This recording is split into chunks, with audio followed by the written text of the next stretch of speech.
श्रीरामचंद्रं शरणं प्रपद्ये श्रीरामदूतं शरणं प्रपद्ये। श्रीराम जय राम जय जय राम।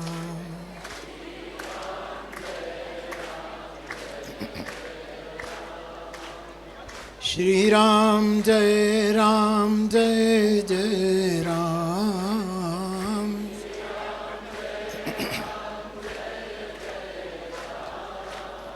श्रीराम जय जय राम।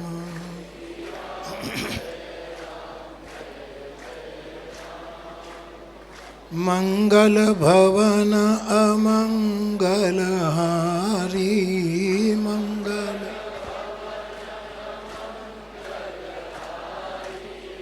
द्रवहु सो दशरथ अजीर बिहारी।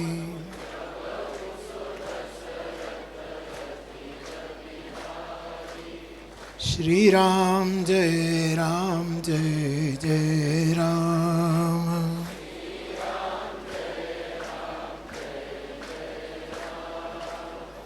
जय जय जय हनुमान गोसाई।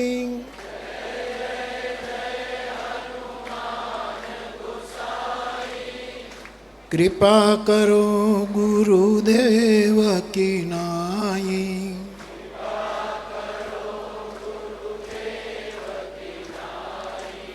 श्रीराम जय जय राम।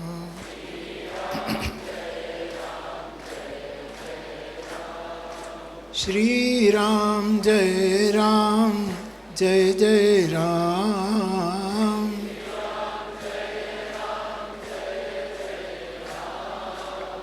श्रीराम जय जय राम।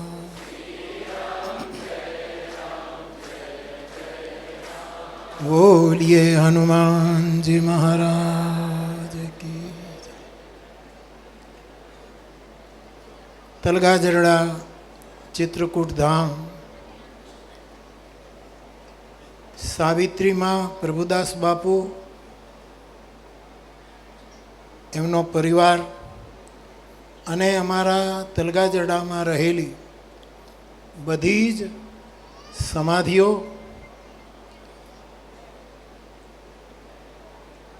ए बधा तरफथी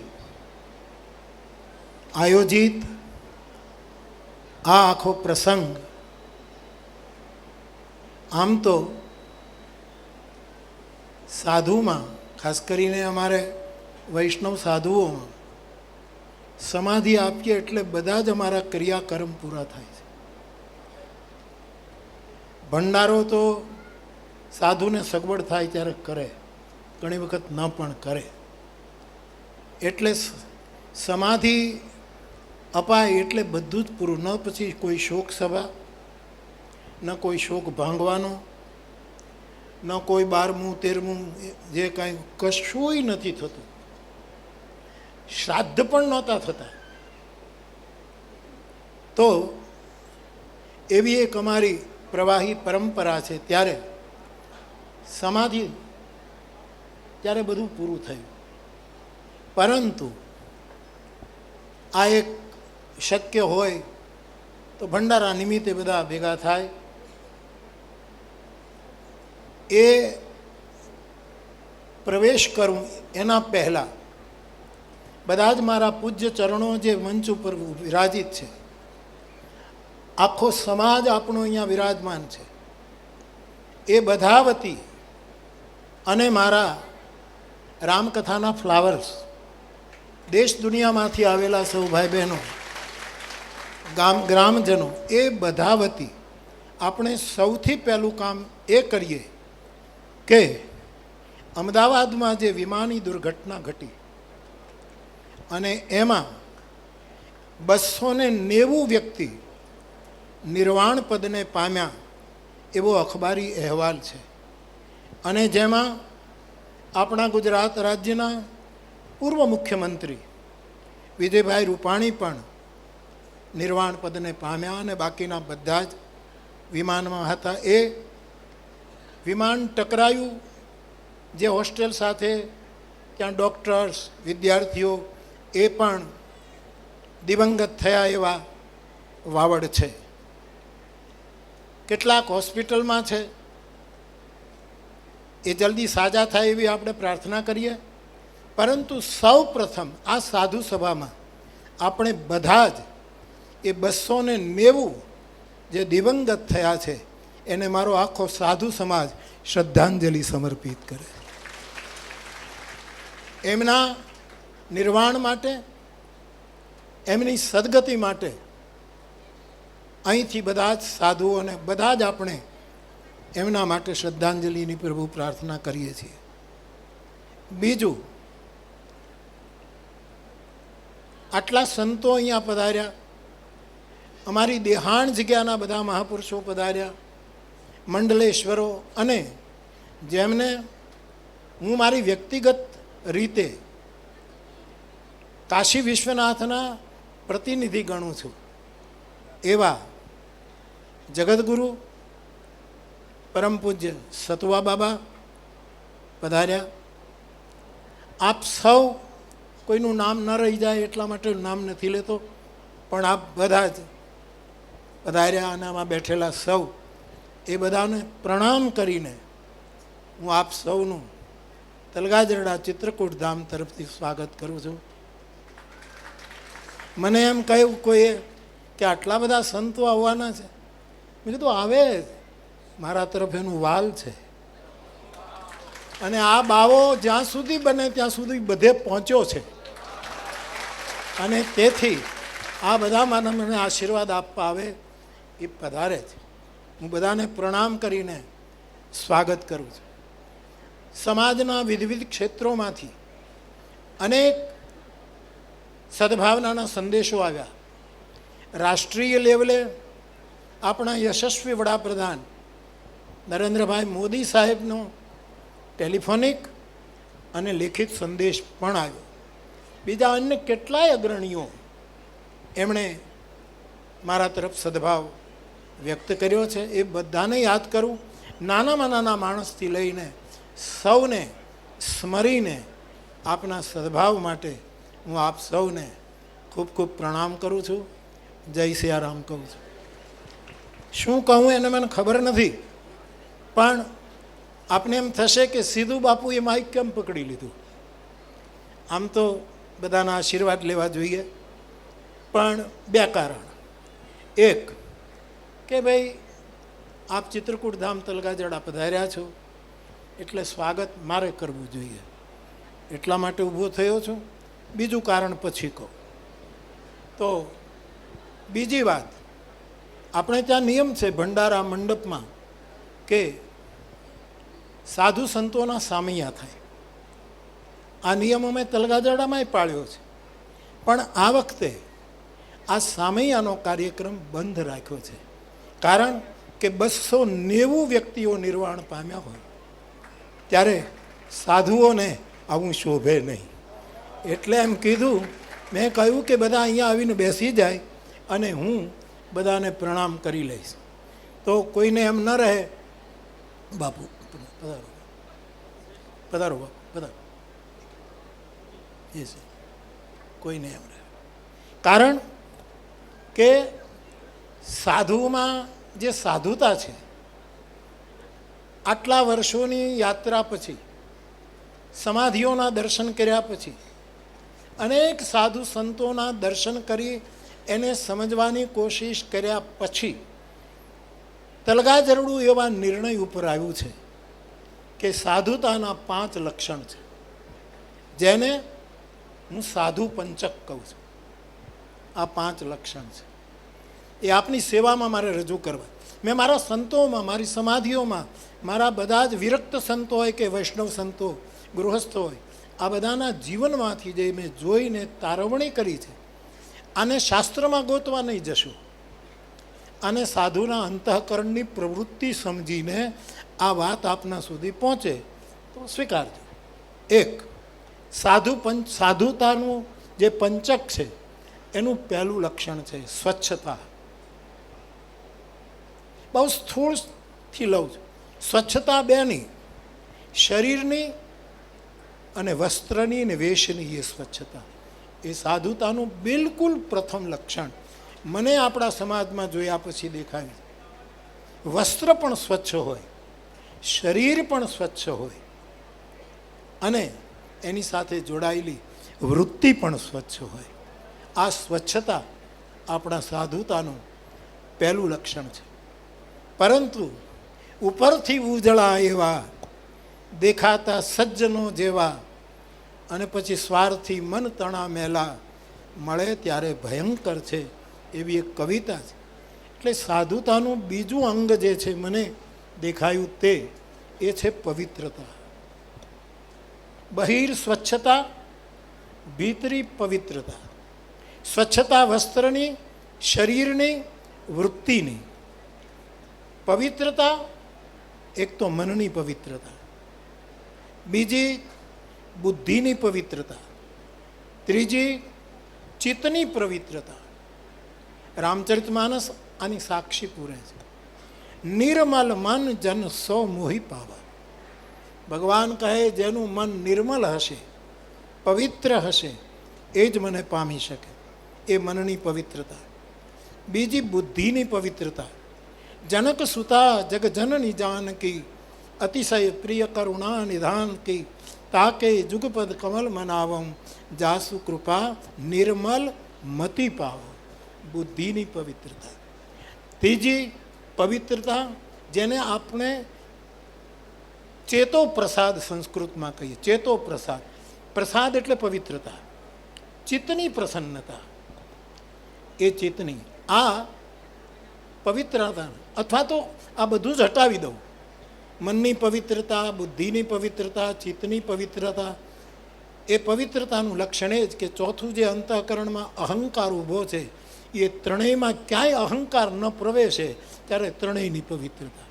મનમાં અહંકાર ન આવે, આપણી બૌદ્ધિકતામાં અહંકાર ન આવે, આપણું ચિત્ત અહંકારગ્રસ્ત ન થાય તો એ પવિત્રતા. સાધુતાનું ત્રીજું અંગ છે તે છે મારી દૃષ્ટિએ પ્રસન્નતા. સાધુ પ્રસન્ન રહેવું જોઈએ. જે સાધુ પ્રસન્ન ન રહી શકે,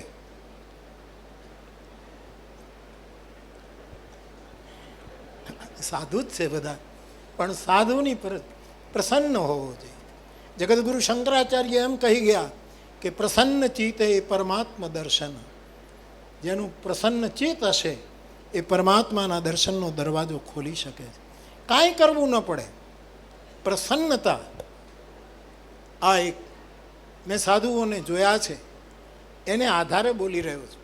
આપણે એવું કરી શકીએ કે કેમ એ ખબર નથી, પણ સાધુઓમાં મેં જોયું છે કે મનની પ્રસન્નતા. પછી ઠાકુર રામકૃષ્ણ હોય, મહર્ષિ રમણ હોય, મહર્ષિ અરવિંદ હોય, ગંગા સતી સુધી ચાલ્યા જાઓ અને આપણા સમાજના કેટલી સમાધિઓ જિંદગીભર પ્રસન્ન અને આજે પણ સમાધિઓ હસતી દેખાય છે કે એના ચહેરા ઉપર જ્યાં આપણે દીવો મૂકીએ છીએ ત્યાં હજી પ્રસન્નતાની લહેરખી દેખાય છે. એટલે પ્રસન્નતા એ સાધુતાનું ત્રીજું લક્ષણ છે. અને ચોથું સ્વતંત્રતા. સાધુ સ્વતંત્ર હોવું જોઈએ.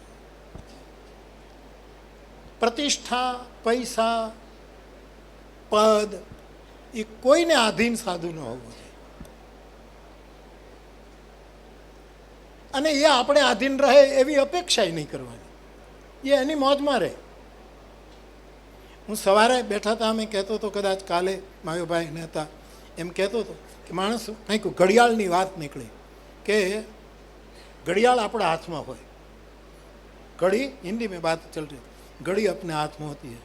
मैंने कहा ये ठीक है, घड़ी अपने हाथ में होती है, लेकिन घड़ी अपने हाथ में नहीं होती.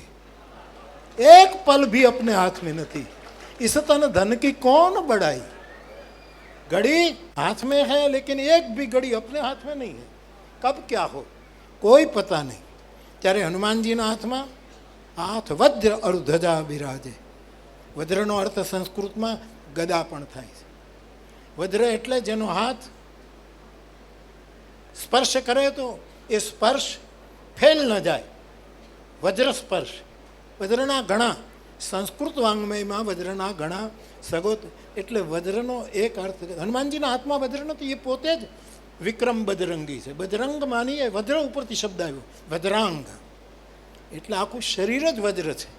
પણ વજ્રનો અર્થ ગદા છે, અને હનુમાનજીના હાથમાં ગદા છે. ગદા એ કાળનું પ્રતીક છે. તો શ્રી હનુમાનજી, આપણે બધા જ કાળના હાથમાં છીએ. કાળરૂપી ગદા હનુમાનજીના હાથમાં છે. એ હાથમાં લઈ, હાથ વજ્ર અરુ ધજા વિરાજે, એ હનુમાનજી. અને આ હનુમંત તત્વને, જે સ્વતંત્ર તત્વ છે, એને બીજું કંઈ નથી જોઈતું. એને રામકથા, વેદાંતની ચર્ચા, ભાગવત કથા, કોઈ પણ ગ્રંથની વાતો એની પાસે, એને સત્સંગ સિવાય કંઈ ખપતું નથી. આપને ખ્યાલ હશે, પરંતુ આપના સુધી પહોંચવાની કોશિશ કરું કે જ્યારે ભગવાન કૃષ્ણએ હનુમાનજીને એમ કહ્યું કે મહાભારતનું આટલું ભયંકર યુદ્ધ થવાનું છે અને હનુમાનજી તમારી જરૂર છે, આપ અર્જુનના રથની ધજા ઉપર બેસો. હનુમાનજી ના પાડી, બાપુ કે મને નવરાશ નથી, હું અર્જુનના રથની ધજા ઉપર હું શું કામ બેસું? તો ભગવાન કહે પણ હું તમને આદેશ કરું છું, પણ તમે રામ ક્યાં છો? હું તો રામનો આદેશ માનું. રઘુપતિ કર કિંકર, તમે ભલે એક જ છો, પણ તમે અત્યારે બીજા રૂપમાં, હું તો રામનો દાસ છું. એટલે આપ આજ્ઞા કરો, પણ ન માનું તો અવિવેક ન કરો. નહીં હનુમાનજી, ચાલો હું કૃષ્ણ બોલું છું, પણ ગીતામાં હું જ બોલ્યો છું કે શસ્ત્રધારીઓમાં રામ હું છું, તેથી મને રામ ગણો. તો કીધું તો હવે કાંઈ બીજું ચાલે એમ નથી, તો તમારે બેસવું પડશે યુદ્ધ પૂરું થાય તેમ. અને હનુમાનજીએ શરત કર્યું કે હું સત્સંગ હોય ત્યાં જ બેસું છું, હું બીજે બેસતો નથી. હું ધજા ઉપર બેસું, પણ તમે મને સત્સંગ કરાવો તો. એટલે ગીતા કહેવી પડી, નહીંતર ગીતા કહેવાની જરૂર જ નહોતી. યુદ્ધના મેદાનમાં ગીતા લાવવાની ક્યાં જરૂર હતી? બોલો, અર્જુનને તાવ આવી ગયો, ધ્રુજવા માંડ્યો, એના શસ્ત્રો નીચે ગરવા, એની પાસે ગીતા, ઘમાસાન યુદ્ધ ચાલવાની તૈયારી. આ હનુમાનજીની સત્સંગ હોય તો, અને એ તમારે કરાવવો પડશે. એટલે ગીતા અર્જુન માટે નથી, પાંડવો માટે નથી, કૌરવો માટે નથી, કોઈના માટે નથી. ભાષ્યો ભલે આપણે બધા કરતા હોઈએ, પણ એ કેવલ મારા હનુમાન માટે છે. કારણ કે એણે ગદા પોતાના હાથમાં રાખી છે, કાળને પોતાના હાથમાં રાખ્યો છે. તો વજ્રનો અર્થ આપણે એ ન ભૂલીએ. એટલે ગદા, ગદા એટલે કાળ. તો સ્વતંત્રતા હનુમાનજી. રામને પણ એમ કહે કે હું તમારો દાસ નથી, એટલે હુકમ ન કરો. હુકમ કરવો એ ધનુષ બાણ ધારણ કરીને પછી કરો. તો એ હનુમંત તત્વ સ્વતંત્ર છે. આવા સ્વતંત્ર જો સાધુઓ થાય બાપુ, તો હનુમાન કહે સાધુ સંત કે તુમ રખવા. તુલસી કહે તો એની રક્ષા મારી જવાબદારી, તમારે કોઈ તકલીફ નથી. એવા સાધુ, એવા સંતની રક્ષા હું કરીશ. આ વચન આપણને ગોસ્વામીજીએ આપ્યું છે. અને કેવી સ્વતંત્રતા! મેં બાપુને, સતુવા બાબાની પાસે કંઈક પ્રસંગ નીકળ્યો એટલે હું કહેતો હતો કે હનુમાનજી મહારાજ લંકા ગયા, લંકાનું દહન કર્યું, પાછા આવ્યા ત્યારે લક્ષ્મણજીએ કહ્યું કે તમે લંકા ગયા અને આ બધું તમે કરી આવ્યા? તો કે હું ગયો જ નથી. તો કે સત્યવ્રત રામના દાસ બનીને તમે આટલું બધું ખોટું બોલો કે હું ખોટું ના બોલું? હું લંકા ગયો જ નથી. અરે પણ તમે ગયા, આટલા આટલા વિઘ્નો હતા, લંકા ભડકે બળીએ વળી પાછા આવ્યા, અને તમે ગયા જ નથી. તો હું ગયો જ નથી. ત્યારે લક્ષ્મણજીએ પૂછ્યું કે એનું પ્રમાણ શું? કોઈ વિડીયો ઉતર્યો છે? કોઈ ફોટોગ્રાફ્સ છે તમારી પાસે? કોઈ પ્રમાણ છે? તો કે મારી પાસે તો નથી. હનુમાનજી કહે હું કાંઈ એવું લઈને ફરતો નથી, એવો ફોન મારી પાસે નથી કે હું બધાનો વિડીયો ઉતારી લઉં કે એવા ફોટા પાડી, એવું કશું નથી. એ તો આંખથી વિડીયો ઉતારી લઈ સાહેબ. બુદ્ધિમતામ વરિષ્ઠમ, એ ધારે તે કરી શકે. પરંતુ એણે કહ્યું મેં નથી ઉતાર્યું. તો પછી એમને પ્રમાણ જોઈએ. લક્ષ્મણજીએ કહ્યું તમે નથી ગયાનું પ્રમાણ શું? કોણ આપે? કે તુલસીદાસજી આપે. ગ્રંથ એણે લખ્યો છે, એ જવાબદારી એની છે. એ આપે કે હું ગયો નહોતો. અને સાહેબ લક્ષ્મણજીએ પ્રાર્થના અને તુલસીદાસજીને પ્રગટ કર્યા. હવે આમાં પ્રગટ થાય કે ન થાય એવી શંકા ન કરતા. હવે ડાકલું વાગે ત્યાં માતાજી જો પ્રગટ થતી હોય તો મારો લક્ષ્મણ કારણ તુલસી પ્રગટ ન થાય? એ પણ શ્રદ્ધા છે, માતાજી પ્રગટ થાય એની શ્રદ્ધા છે. તો આ તો લક્ષ્મણ નહીં, આ તો જાગૃત શ્રદ્ધા. અને હનુમાનજી બાપુ પ્રગટ થયા, તુલસીદાસજી પ્રગટ થયા કે બોલો તમે વિડીયો ઉતાર્યો છે નથી ગયા એમ કહે છે, ફોટોગ્રાફ કહે ઉતારતો તો પણ કાંઈ આવ્યું નથી. તમે બરાબર ફોકસ ના કર્યું કે વિડીયો બરાબર નહોતો કે બહુ કોશિશ કરી, તુલસી કહે પણ કાંઈ અંદર આવ્યું જ નહીં. તે કાંઈ ના આવ્યું એટલે હાવ ખાલી હતું કે નહીં? એક બાણ આવ્યું. બાણ કે હા કયું? જીમી અમોઘ રઘુપતિ કર બાણ. હનુમાન મને દેખાયો નથી, બાણ જ ગયું છે. અને હનુમાનજીએ કીધું બોલો હવે બરાબર હું ગયો છું, આ બાણ જ ગયું. અને હનુમાનજી મહારાજને પૂછવામાં આવ્યું કે બીજું કંઈ પ્રમાણ? કે બીજું પ્રમાણ આટલા વાંદરાઓ અહીંયા ભૂખ્યા તરસ્યા બેઠા હતા, હું ગયો હોત તો ક્યારના મરી ગયા હોત. હું તો પ્રાણ છું અને આ બધાને જીવતા રાખ્યા, નહીં તો આ બધા મૃત્યુ પામ્યા હોત. હું નથી ગયો અને આ એક બાણ જ ગયું છે. પણ આનો અર્થ શું? કે દેહ અભિમાન જે કરતો હોય એ જ્યારે પોતાનું દેહ અભિમાન આ કાંઠે મૂકે તો એને વૈદેહી પ્રાપ્ત થાય. એ વગર વૈદેહી પ્રાપ્ત, જેણે દેહી ભાવ આ બાજુ મૂક્યો એને વૈદેહી સુધી જવાનો અધિકાર છે. એ હનુમાનજી પરમ સ્વતંત્ર સત્તા છે અને એ આપણું રક્ષણ કરે છે. એટલે આપણે પણ એવી સ્વતંત્રતા આવવી જોઈએ.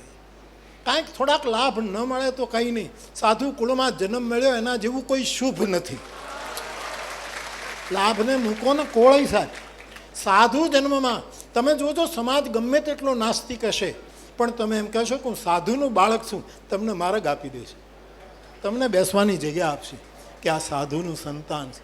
લાભ નથી જોયો આપણે, આપણે ખાલી શુભનું જ દર્શન કર્યું છે.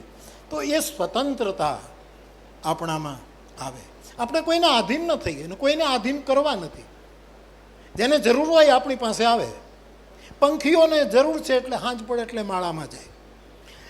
ગીરના જંગલના હરણિયાઓને જરૂર છે એટલે આખો દિવસ દોડાદોડી કરી અને પછી પોતાના સ્થાન ઉપર બધા ભેગા થઈ જાય. કીડીઓય હાંજ પડે એટલે ભેગી થઈ થઈને પોતાના દર પાસે વહી જાય. મકોડા રાતે બહુ દેખાતા નથી, ગોળવાળું ઘર હોય તો વાત જુદી છે, પણ એ પોતપોતા એમ માણસોને જરૂર પડે છે ત્યારે સાધુની પાસે જાય. સાધુને કોઈ જરૂર નથી. પંખીડાને જરૂર પડે એટલે માળે જાય છે, પક્ષીઓને જરૂર પડે છે એટલે. એવું જે આપણું પદ છે સાહેબ, એ સાધુ પદ સ્વતંત્ર હોવું જોઈએ. તો એ ચોથું આપણું અંગ. પહેલું સ્વચ્છતા, બીજું પવિત્રતા, ત્રીજું પ્રસન્નતા અને ચોથું આ સ્વતંત્ર. પાંચમો પંચકનો પાંચમો ભાગ એ છે અસંગતા. હું જેમ કહ્યા કરું છું ને કે આપણે બધાથી અમુક પ્રકારનું ડિસ્ટન્સ રાખવાનું, એથી જ જીવાય. સંસાર પણ હોય, સંન્યાસ પણ હોય. અને જેમ જનક રાજા એક હાથ પોતાના ધન સંપદા ઉપર રાખે અને એક હાથ અગ્નિ ઉપર રાખે, આવી અસંગતા. અસંગ શસ્ત્રેણ દૃઢેન છિત્વા, એમ ભગવાન ગીતામાં બોલ્યા છે. એવી અસંગતા એ સાધુનું, મારી દ્રષ્ટિએ સાધુતાનું પાંચમું અંગ.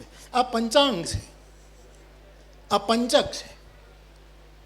આપણી સમાધિઓને પ્રાર્થના કરીએ, આપણા વર્તમાન સાધુ સંતોના આશીર્વાદ લઈએ. જે થઈ ગયા એ, જે છે અને જે થશે એ બધા પાસેથી આપણે આશીર્વાદ લઈએ કે આપણામાં બહિર સ્વચ્છતા, ભીતરી પવિત્રતા, સ્વતંત્રતા, પ્રસન્નતા, અસંગતા આ બધું આવે તો સાહેબ સાધુ શું ન કરી શકે? સહન કરવું પડે, સહન તો કરવું જ પડે. તપ વગર તેજ આવે ને એવો શાસ્ત્રોનો નિયમ. સહન તો કરવાનું, જે એ તો થાય, એમાં કંઈ એનું ખોટું. સહન કરવું ન આવે તો આપણે બગાસા ખાવા પડે કે હજી કેમ વિઘ્ન આવ્યું નહીં, હજી કેમ ન આવ્યું. એ તો આવવાનું જ, એમાં તો સાધુતાની કસોટી છે.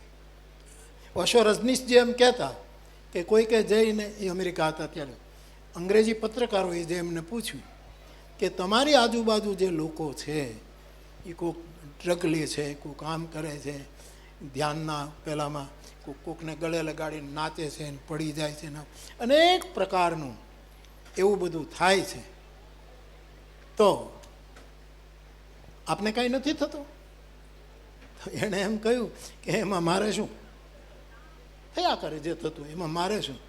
એટલે પેલો અંગ્રેજ પત્રકાર કહે પણ એમાં તમારી નિંદા થાય છે કે એમાં તારે શું, એમાં તું શું કામ દુઃખી થાય છે, એ મારે જોવાનું છે. એવી અસંગતા જ્યારે સાધુમાં આવે, એવા 5 પ્રકારના સાધુતાના અંગ છે, એ આપણું સાધુતાનું પંચાંગ છે, એ પંચક છે. અને આ 5 આવે તો મારા સાધુઓના, સમાધિઓના એવા અનુભવ છે કે પછી પરમાત્મા દૂર રહી શકતો નથી. આ 5 આવે એની પાસે પરમાત્માને ખેંચાઈને આવવું પડે. સાધુ સમાજનો આ પ્રસંગ છે. આટલા પૂજ્ય ચરણો અહીંયા આવ્યા છે, ત્યારે અમને આશીર્વાદ આપો કે આ પંચકને અમે ચરિતાર્થ કરી શકીએ. હું પ્રાઇમરી સ્કૂલમાં ટીચર હતો. 100 માર્ક્સમાંથી 35 માર્ક્સ મળે એને પાસ કરી દેવાતા, ને 35 કરતાં 5 ઓછા આવ્યા હોય તો પછી કૃપા ગુણ કરીને અમે પાસ કરતા. આપ અમને આશીર્વાદ આપો. થઈ ગયા એ આશીર્વાદ આપે, વર્તમાન છે એ અને આવનારા હોય એ પણ આશીર્વાદ આપે કે અમે આ સાધુતાના પંચાંગને ચરિતાર્થ કરી શકીએ. એ પ્રસિદ્ધ થવા માટે નહીં, જગતના કલ્યાણ માટે, જગતના શુભ માટે, કે અમે જે કંઈ અમારું દાયિત્વ એ કરીએ પણ એ દાયિત્વ પૂરું થાય. હું એ કાલે સવારના 6 વાગે ભાગી જવાનો છું, કાશીમાં 4 વાગે બેસી અને મારી રામકથા શરૂ કરવાનો છે. અમે અમારું કર્તવ્ય, અમારું જે જગતની સેવાનું કાર્ય છે એમાં અમે નિરંતર રત રહીએ. એવી સાધુતા પ્રગટે એવા આપ સૌ આશીર્વાદ આપજો. અને બધા આવ્યા છે એ પણ બધા આમાં નાનું નાનું છોકરું આશીર્વાદ આપી શકે. આપણને શું ખબર પડે કઈ ચેતના ક્યાંથી આવી, નાનામાં નાનું. હું પહેલાં બહુ એક વાર્તા કહેતો કે એક વેપારીનો એકનો એક દીકરો, અને એ વેપારીને કોઈકે કીધેલું કે આ દીકરો લગ્ન કરશે તો પરણીને ઘરે આવશે એટલે એની પત્ની વિધવા થશે. એટલે નક્કી કર્યું કે આને આપણે પરણાવવો નથી. પણ માનું હૃદય એટલે કે નહીં નહીં, એ તો જ્યોતિષી કહે પણ એવું કાંઈ ન થાય, ભગવાન એમ થોડું મારી નાખે એને. આના લે છોકરો મોટો થયો, સગાઈ કરી, બધું કર્યા પછી એલી માં જીદ કરે કે લગ્ન કરાવી નાખો, અને પરિણામે લગ્ન કરાવી નાખે. ઓલો વેપારી સમજશે શેઠ કે કોઈક સાધુએ કીધેલું છે એ ફરશે નહીં અને આનું મૃત્યુ થશે ને કેવું થાય. એ સાહેબ જાન ગઈ. ઓલો શેઠ કાંઈ હું જાનમાં નહીં આવું, હું અહીંયા ઘરમાં બેઠો બેઠો જપ કરું છું. એને ખબર છે કે ઘરે આવ્યા ભેગું પેલું થવાનું. જાન ગઈ, પરણીને આવ્યા, આખા ગામને ખબર હતી, અને સાહેબ ધામધૂમથી વધામણા થયા, બંને આવ્યા, મહેમાનો આખું ગામ જમાડ્યું, બધા જમીને ગયા.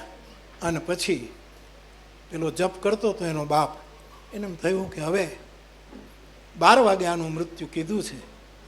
અને પેલો છોકરો 11, 11:30 પોતાના રૂમમાં જ્યારે જાય છે અને શેઠ રડે છે કે 12 વાગશે એટલે મૃત્યુ પામશે. ભગવાનની સામે માળા લઈને બેસી ગયો છે કે હમણાં આમ થશે. એ જ વખતે એક દેવી પૂજકની છોકરી સગર્ભા હતી, અને એને કોઈએ જમવાના પંગતમાં બેસવા ન દીધી. એટલે એનું જે મકાન હતું, એમાં જે રૂમ હતો, જેમાં આ છોકરાનો રૂમ હતો વરરાજાનો, એની પાછળ એ પડી પીડાય કે મને કોઈ બાળકનો જન્મ થઈ ગયો હતો અને ભૂખ લાગી, મને કોઈક ખાવાનું આપો, ખાવાનું. પણ બધા ઉત્સવમાં પડ્યા હતા. ઓલી નવી વહુ, એને શું ખબર કે ઘરમાં કઈ વસ્તુ ક્યાં. પણ પેલું મા માટલું એના રૂમમાં હતું. બાપને ઘરેથી મા માટલું આવ્યું, એણે એ ખોલ્યું, એમાંથી મીઠાઈ કાઢી, પીસવાળા લોટામાં પાણી ભર્યું, અને 2-3 હાડીનું દોરડું કર્યું ઘરેથી કરિયાવર. એ ઓલો લોટો બાંધ્યો, મીઠાઈ આપી, અને પાછળની બારીમાંથી હજી હાવ નવી બિચારી 2-5 કલાક એણે દોડું, બેન બાપા આ મીઠાઈ ખાઈ લે, અને પાણી પી લે. એ પહેલી દીકરીએ જળનો લોટો લીધો, મીઠાઈ ખાધી, પાણી પીધી અને એણે કીધું, તારું સૌભાગ્ય અખંડ રહે. દેવી પૂજક, દેવી પૂજક. અને સાહેબ 12 વાગ્યા. વેપારીને થયું કે હમણાં છોકરો ગયો અને લહલાત કાળ સાપ વક્ર ગતિથી દોડતો આમ ઉમરાથી અંદર જાય, ખબર નહીં કેમ થાંભલી ફાટી. જેમ નૃસિંહ ભગવાન પ્રગટ થયા હોય એમ થંભ ફાટ્યો અને ઉમરા ઉપર પછડાયો. સાપ મરી ગયો સાહેબ. 12:30 થયા. શેઠને થયું કોઈ રોતું કેમ નથી, મરી જવો જોઈએ, આ કેમ થયું? 1 વાગ્યો. ત્યારે શેઠાણીએ દરવાજો ખટખટાવ્યો, બહાર આવો, ભાઈ બચી ગયો. કે બચે જ નહીં, બચ્યો હોય તો મારા આનંદ, પણ વિધાતાનું વચન તો કે બચી ગયો. કેમ? કે થાંભલી પડીને સાપ મરી ગયો. ત્યારે શેઠ બહાર આવ્યો, બાપ દીકરો ભેટ્યા અને કીધું કે આ કેમ થયું? બહુ સારું થયું. પાછો રૂમમાં વહી ગયો. બાપુ બંધ કર્યું, કોઈ મને કોઈ બોલાવતા અને ભગવાનની માળા શરૂ કરી. રામ મંત્ર જપતો હતો સાહેબ. માળા શરૂ કરીને ભગવાનને ઠપકો આપ્યો કે તમે કહેતા હતા વિધિલેખ આ બચે ને બચી કેમ ગયો? તમે ખોટા પીડ્યા કે તારી આવેલી નવી પુત્ર વધુએ 2 જીવને બચાવ્યા, એકને બચાવવું એ મારી ફરજ હતી. એટલે આશીર્વાદ છે એ સંતોના વિદ્વાનોના તો મળે, પણ આમાં કોઈનો પણ આશીર્વાદ, ભજન માટે આશીર્વાદની બહુ જરૂર છે. કે નાનામાં નાના માણસનું વચન આપણા ઉપર એક મોટી પ્રેરણા આપણને આપે. તો એવું સાધુતાનું પંચક મારે આજના પ્રસંગે આમ તમે આશીર્વાદ આપો એટલા માટે મૂક્યું છે. આ ઉપદેશ નથી, આ સંદેશ નથી, પણ અમે આવું જીવી શકીએ એવા તમે સૌ આશીર્વાદ આપો એટલા માટે આ વાત મેં આપની પાસે મૂકી છે. અને મેં ઘણી વખત કહ્યું છે, હમણાં 2-3 વખત કહ્યું, છેલ્લે એટલું કહું કે મરવું તો મોટાને જ પડે છે.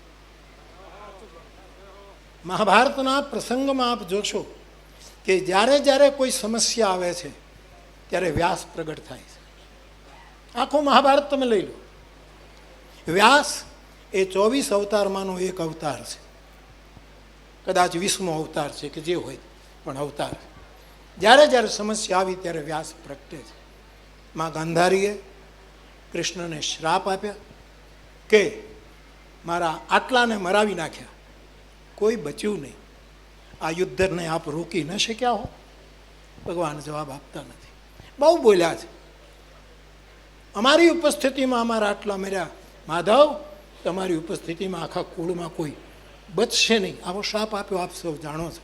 બહુ બોલ્યા છે. પણ બધું બોલી લીધા પછી વ્યાસજી કહે છે કે માતોશ્રી આપ બોલી લીધા હોય તો હવે હું કંઈક બોલું? કે ક્યારના બોલો છો કે આટલું લોહી રેડાયું, આટલા મરી ગયા? આપણે મર્યા એ કોઈ મૃત્યુ ન કહેવાય. આપણે કીડા મંકોડા જેવા છીએ. કોઈ બળદગાડાનું પૈડું ફરે તો 1000 કીડી મરી જાય. આપણે મર્યો તો આ કૃષ્ણ છે, આપણે નથી મર્યા. આમ લોહી આપણાનું નથી રેડાયું આનું. કારણ કે બલિદાન તો એવા મહાપુરુષો આપે છે જે આપણને દેખાતા નથી. એના માટે બીજી આંખ જોઈ. હું ચિત્રકૂટના પહેલાં બેઠો, મને કંઈક ચોપડી આપે તો મારે વાંચવા માટે ચશ્મા કાઢી નાખવા પડે, નંબરને લીધે બાપુ. તો કાઢી નાખો પછી જ વંચાય. પછી ઘણી વખત શું થાય કે ભૂલી જાઉં ચશ્મા પહેરવાના, ભૂલાઈ જાય, સ્વાભાવિક. આવું ઘણી વખત ભૂલાઈ જાય. અમારા ગામનો એક છોકરો પંકજ છે, બેસતા વર્ષને દિવસે પગે લાગવા આવ્યું અને મને કહે બાપુ હિંચકો નાખો. એ મને એ ટેવ છે, કોઈ હિંચકો નાખે તો આપણને ગમે. એ બેસી ગયો પાછા. મેં એને વિવેકથી પૂછ્યું કે ભાઈ તારે કોઈને પગે લાગવા નથી જવાનું? 9 વર્ષ છે કોઈ સગા? તો કોઈ બધે જઈ આવ્યો છું. તો મેં કીધું લગાવ. બાપુ હું ભૂલી ગયો, લોકો બહુ હતા, 2 કલાક થઈ ગઈ, કંટાળ્યો, થાકી ગયો બાપુ, મને ખબર જ ન રહી. પછી મને કહે મારે 2 કાકાને પગે લાગવા જવું છે. મેં કીધું નીકળ હવે, તું જલ્દી નીકળ. એમ ક્યારેક ભૂલાઈ જાય, આ બનેલી ઘટના. એટલે હું ચશ્મા જ્યારે કાઢી કાંઈક વાંચું અને પછી ચશ્મા પહેરવાનું ભૂલાઈ જાય ત્યારે હનુમાનજી મને ધૂંધળા દેખાય છે. પછી મને ખબર પડે કે આ ધૂંધળું કેમ દેખાય. વળી ચશ્મા પહેરું ત્યાં ભડકો. એમ જ્યારે સાધુની આંખના ચશ્મા સમાજ પહેરશે ત્યારે હરિ એને રૂબરૂ દેખાશે. અને જ્યારે એ આંખ નહીં આવે, એ નંબર નહીં આવે, ત્યાં સુધી સામો હનુમાન હશે, સામો પરમાત્મા હશે, તો એ ધૂંધળું દેખાશે. તો સાધુની આંખથી આપણે જોતા. એટલે તો લક્ષ્મણજીએ વિશ્વામિત્રજીએ કહ્યું નગર દર્શન કરવું હોય તો લક્ષ્મણ એકલો જી આવે, એમાં રામ તમારે જવાની શું જરૂર? પણ રામજીએ કહ્યું મારી આંખે જોશે ને તો ભૂલો નહીં પડે, નહીંતર ક્યાંક ભૂલો પડી જશે. એવું સાધુતાનો મહિમા છે. આદિકાળથી સાધુતાનો મહિમા આવો ચાલ્યો આવે છે. એવો આપણો સાધુ સમાજ. અને તેથી આપણે જ ત્યાગ કરવો પડે. હવે મારે જે કહેવું છે તે એ છે, છેલ્લે ના છેલ્લું છે એ છે કે આ ભંડારો જે વાત હતી અમારી પરંપરા પ્રમાણે બાપુ ભંડારો નક્કી થાય, બરાબર છે. પણ કરીએ ન કરીએ એ પણ ચાલે. અને ત્યાગની બહુ મોટી વાત હું નથી કહેતો, પણ આખા ભંડારામાંથી સાવિત્રીમાં પ્રભુદાસ બાપુ હરિયાણી હટી જાય છે અને આખો ભંડારો 200 ને 900 લોકો મૃત્યા એને હું અર્પણ કરી દઉં. આ ભંડારો અમારો જે મારા ગુજરાતના, મારા દેશના 299 એના માટે આ ભંડારો છે. અમે આમાંથી હટી જઈએ છીએ. આ અમારો ભંડારો નથી. અને હે પ્રભુ, એ દિવંગતને સાંત્વના આપજો, એના પરિવારને હિંમત આપજો. આખો ભંડારો હું મારા બધા સાધુ સંતોની સાથે હું એને સમર્પિત કરી દઉં કે 290 એનો આ ભંડારો છે. આપણી કોઈ પહેલી વાત નથી. એટલે આખો ભંડારો હું એમને અર્પણ કરું. અને તેથી આ મંચ ઉપર હવે કોઈ પ્રોગ્રામ નહીં થાય. અહીંયા બધું પૂરું થાય છે. હા, સંતવાણી હું ગાઈ લઉં. સંતવાણી એટલે રામ સ્મરણ, ભગવાનનું કીર્તન કરાવી દઉં. પણ એક વિનંતી બાપ, કે આપ બધા આ 290 જણાનો ભંડારો છે, અથવા તો જેટલા હોય એ ભંડારાનો બધા પ્રસાદ લઈને જાજો. અને એની પ્રસાદી રૂપે જે કંઈ આપને અર્પણ કરવામાં આવે એ સ્વીકારીને જાજો. સમાજને મારી પ્રાર્થના કે પહેલાં મારા સાધુઓને જમવા દેજો, સાધુ પરિવારને પ્રસાદ લેવા દેજો. અને એ બધું પૂરું થાય પછી આપ સૌ પ્રસાદ લેજો. એટલે આમાં કોઈ ઉત્સવ રાખવો નથી, કોઈ હાર્મોનિયમ પે. એટલે મેં શોભાયાત્રા કેન્સલ કરી બાપુ. એ નહીં, આ નહીં શોભે. અમારે તો શોક હોય જ નહીં, અમારે તો મૃત્યુ મહોત્સવ હોય. પણ 290 એનો તો શોક ગુજરાતને છે, સંસારને છે, આખી દુનિયા સ્તબ્ધ છે. એના પરિવારજનો તો 12મું 13મું 14મું બધું કરશે, પણ એ કરે એના પહેલાં બાવો કરી નાખે. આખો ભંડારો એને નામ જાય છે. અમે આ બધા જ હટી જઈએ છીએ. એટલા માટે આખો ભંડારો હું એમના ચરણોમાં, દિવંગતોના ચરણોમાં સમર્પિત કરું છું. અને છેલ્લે સંતવાણી કેટલા ગાયકો આવ્યા છે, એટલું આખી રાત આપણે ત્યાં ચાલે. પણ આ પ્રસંગને એક અપવાદ ગણજો, કારણ કે ઘટના એવી ઘટી છે ત્યારે આપણે અહીંયા કોઈ વાજા તબલા વગાડવા નથી, કોઈ સંગીત નથી. આપણે ત્યાં સંતવાણી જ હોય, કાંઈ બીજું હોતું જ નથી. પણ છતાંય છેલ્લે હું જ રામ કીર્તન કરાવી દઉં એટલે આમાં બધું જ પૂરું થઈ જાય. આપ સૌ 2-5 મિનિટ માટે ભાવથી આ સંતવાણી એટલે હવે લોકો આપણને સંત તો કહે છે, હોઈએ કે નહીં એમાં તો હનુમાન જાણે. પણ સંત તો કહે છે ને મોરારી બાપુ સંત, તો સંત વાણીથી બોલે છે એટલે સંતવાણી થઈ ગઈ. અમારો ગઢવી આપણો કોણ, મિલિંદ ગઢવી, એ તો એમ કે બાપુ કે સાધુની આંખમાં પાણી એ જ સંતવાણી. એવો એનો એક શેર છે બાપુ, દલપત બાપુ. તો હું તમને કીર્તન કરાવી દઉં, એને સંતવાણી સમજજો, એને આરાધના ભજન સમજજો, એને ગણપતિની સ્થાપના ગણજો, એને ભાંગલી રાતના ભજન સમજજો, એને જે સમજવું. એને હરવા પરોઢના પ્રભાતિયા પણ. એટલે પ્રસાદી લઈ અને આપ સૌ પોતપોતાના સ્થાનમાં વિદાય થશો. આપને ગમશે નહીં કે આમ હોય બાપુ કાંઈ બોલાવ્યા પધાર, પણ નહીં બાપ, મને ન શોભે ભાઈ. મારો તો ત્રિભુવન પરિવાર છે, ત્રિભુવન પરિવારનો હું માણસ છું. મારા માટે તો આખું જ એ ગયા એ બધા આપણા જ છે.